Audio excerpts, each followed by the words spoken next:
আসসালামু আলাইকুম। সবাই কেমন আছেন? আশা করি সবাই অনেক অনেক ভালো আছেন। আজকে অসাধারণ একটি রেসিপি আপনাদের সাথে শেয়ার করব। আশা করি আপনাদের কাছে ভীষণ ভালো লাগবে। বেগুন দিয়ে তো আমরা অনেক রেসিপি করেছি, বাট এইভাবে বেগুন দিয়ে একটা সুন্দর খাবার তৈরি করে ফেলুন খুবই সহজে। বেশি একটা সময় কিন্তু দরকার নেই, মাত্র 5 মিনিটই তৈরি করে ফেলতে পারেন এরকম একটি খাবার, খুব শর্টকাটে। এটা হচ্ছে চাপ তৈরি করব আজকে। চাপ করব বেগুনের চাপ।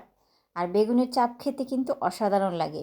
আমি এই চাপ তৈরি করতে কি কি লেগেছে অবশ্যই প্রথম থেকে শেষ পর্যন্ত দেখবেন। আর যদি না দেখেন তাহলে কিছুই বুঝতে পারবেন না। এখানে আমি একটা বেগুন নিয়েছি, তবে ভাগ্য ভালো বেগুনটা একদম ফ্রেশ ছিল, মানে কোনো রকমের একটু পোকরা ছিল না। আর নিয়েছি একটু ফালি করে ফুলকপি নিয়েছি। আমার অল্প অল্প সবজির দরকার এখানে। আর এখানে নিয়েছি একটা রসুন। তো রসুনটাও আমি কেটে নিব। আর নিব পেঁয়াজের কলি। এগুলো কেটে সুন্দরভাবে কুচি করে কেটে নিব, কারণ এগুলো না হলে কিন্তু খাবারটা বেশি একটা ভালো লাগবে না।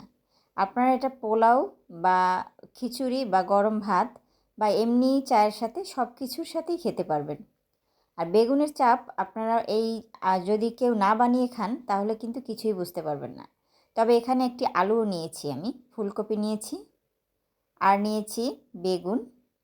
তো এগুলো দিয়ে আমি চাপটা তৈরি করব। এখানে নিয়েছি রসুন আর পেঁয়াজের কলি, অল্প পরিমাণে সব কিছুই নিয়েছি। আর রসুনটা এভাবে একটু কুচি করে কেটে নিতে হবে। এখন সবগুলো একটু সেদ্ধ বসিয়ে দেব, বেশি সময় লাগবে না, অল্প সময়ের মধ্যে সেদ্ধ হয়ে যাবে। সেদ্ধ হয়ে গেলে আমি উঠিয়ে ফেলবো। তো আমার সেদ্ধ অলরেডি হয়ে গেছে, আমি সবগুলো উঠিয়ে ফেলবো। এখন হাতের সাহায্যে সবগুলো ভেঙে নিতে হবে। আর বেগুনের যে উপরের অংশটা এটা ফেলে দিতে হবে। তো বৃষ্টি মানে আমাকে হেল্প করতেছে, আমার কিন্তু অলরেডি প্রায় হয়ে গেছে। এগুলো খুব গরম, তো সাথে সাথে উঠিয়ে কাজগুলো করতেছি, কারণ এটা আমরা গরম ভাতের সাথে খাবো। যে খাবারটা আমি সুন্দর করে বানিয়েছি খেয়ে তারপর তোমাদের সাথে শেয়ার করি। তো এখানে কিন্তু আমি একটা আলু নিয়েছি, আলুটাও সুন্দর করে আমি করে করে নিচ্ছি।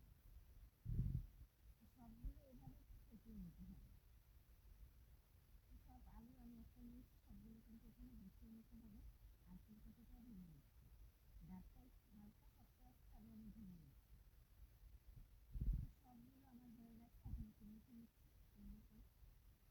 এভাবে সুন্দর করে মুছে নিলে খাবারটা কিন্তু অনেক সুস্বাদু হবে। সত্যি কথা বলতেছি, আপনারা বাসায় একবার হলে টেস্ট করে দেখবেন।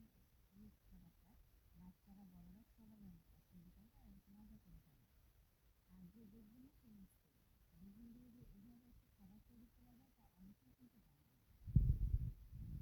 তো আমি হাতের সাহায্যে খুব সুন্দর করে মিক্স করে নিয়েছি। এখন এখানে লাগবে একটু ডিম। ডিমটা আমি ভেঙে দিয়েছি, দিয়ে দিচ্ছি গরম মশলার গুঁড়া, আর দিয়ে দিচ্ছি এখানে, এখন দিয়ে দিব লবণ পরিমাণ মতো। আমি স্বাদ বুঝে যতটুকু প্রয়োজন ঠিক ততটুকু লবণ দিতে হবে এখানে। এখন দিচ্ছি একটু ঝালের জন্য মরিচ অ্যাড করে দিচ্ছি, গুঁড়া মরিচ। আর চাইলে আপনারা কাঁচা মরিচ এখানে অ্যাড করতে পারেন, তবে আমি দেবো না, আমি এই ঝালেই হবে।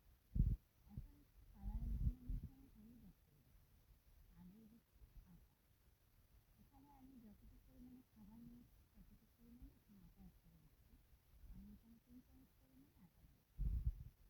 এখন দিয়ে দিচ্ছি পেঁয়াজের কলি। এখানে আমি পেঁয়াজের কলি নিয়েছি 3টা, এটা একটু কুচি করে কেটে নিয়েছি।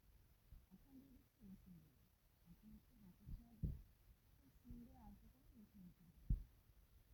এইভাবে হাতের সাহায্যে খুব সুন্দর করে মেখে নিয়ে আমি যতক্ষণ এটা সফট না হবে ততক্ষণ সুন্দর করে মেখে নিতে হবে। আমার মাখা অলরেডি